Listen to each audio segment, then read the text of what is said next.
শ্রী শ্রী রামকৃষ্ণ কথামৃত। বিজয় ঠাকুরকে বলল, মহাশয়, কেন আমরা মায়ার বন্ধনে বদ্ধ হয়ে আছি? কেন ঈশ্বরকে দেখতে পাই না? উত্তরে ঠাকুর শ্রীরামকৃষ্ণ বলল, জীবের অহংকারী মায়া। এই অহংকার সব আবরণ করে রেখেছে। আমি মলে ঘুচিবে জঞ্জাল।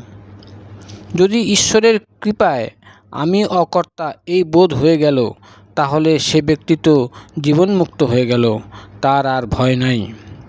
এই মায়া বা অহং যেন মেঘের স্বরূপ। সামান্য মেঘের জন্য সূর্যকে দেখা যায় না, মেঘ সরে গেলেই সূর্যকে দেখা যায়। যদি গুরুর কৃপায় একবার অহং বুদ্ধি যায়, তাহলে ঈশ্বর দর্শন হয়।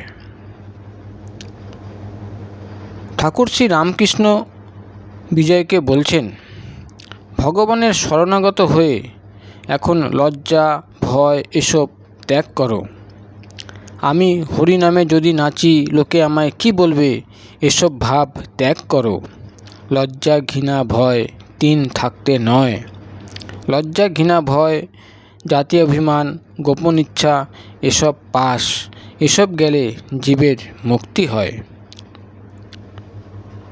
একজন ব্রাহ্ম ভক্ত শ্রী রজনীনাথ রায়কে ঠাকুর শ্রী রামকৃষ্ণ বললেন, ঈশ্বর দর্শনের একটি লক্ষণ হলো ভিতর থেকে মহাবায়ু গড়গড় করে উঠে মাথার দিকে যায়। তখন যদি সমাধি হয়, ভগবানের দর্শন হয়।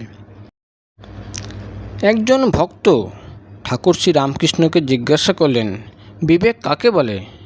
উত্তরে ঠাকুর শ্রী রামকৃষ্ণ বললেন, ঈশ্বর সৎ আর সব অসৎ, এই বিচার। সৎ মানে নিত্য, অসৎ মানে অনিত্য। যার বিবেক হয়েছে সে জানে ঈশ্বরই বস্তু আর সব অবস্তু।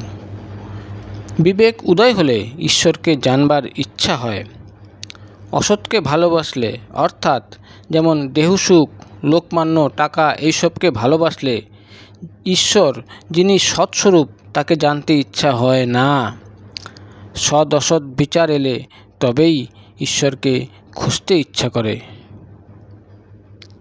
ঠাকুর শ্রী রামকৃষ্ণ পশুপতি নামক একজন ভক্তকে বলছেন, আমি কি, এটা খোঁজো দেখি। আমি কি হাড় না মাংস না রক্ত না নাড়িভুঁড়ি?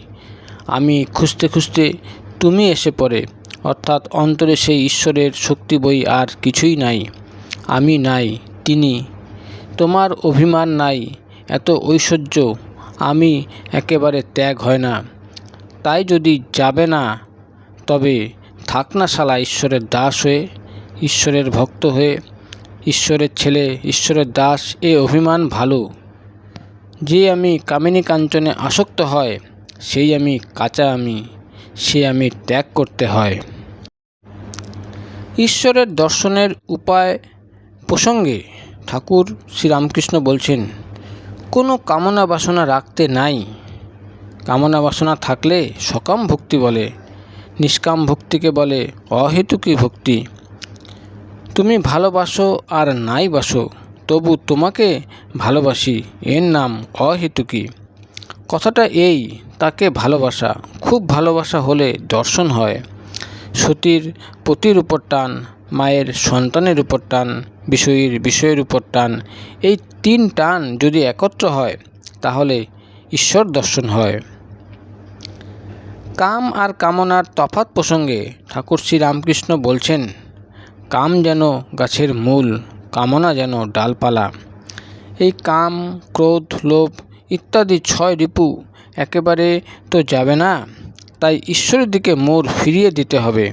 যদি কামনা করতে হয়, লোভ করতে হয়, তবে ঈশ্বরের ভক্তি কামনা করতে হয় আর তাকে পাবার লোভ করতে হয়। যদি মদ অর্থাৎ মত্ততা করতে হয়, অহংকার করতে হয়, তাহলে আমি ঈশ্বরের দাস, আমি ঈশ্বরের সন্তান এই বলে মত্ততা অহংকার করতে হয়। সব মন তাকে না দিলে তাকে দর্শন হয় না।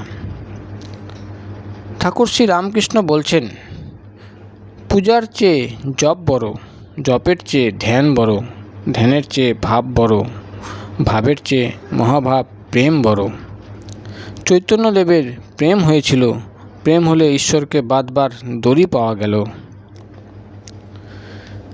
ঠাকুর আসক্তি প্রসঙ্গে বলছেন, একটুকু আসক্তি থাকলে তাকে পাওয়া যায় না। সুতার ভিতর এতটুকু আশ থাকলে ছুঁচের ভিতর যাবে না। যিনি ঈশ্বর লাভ করেছেন তার কাম ক্রোধাদি নামমাত্র, যেমন পোড়া দড়ি, দড়ির আকার, কিন্তু ফু দিলে উড়ে যায়। মন আসক্তিশূন্য হলেই তাকে দর্শন হয়। শুদ্ধ মনে যা উঠবে সে তারই বাণী। শুদ্ধ মনও যা, শুদ্ধ বুদ্ধিও তা, শুদ্ধ আত্মাও তা। কেননা তিনি বই আর কেউই শুদ্ধ নয়।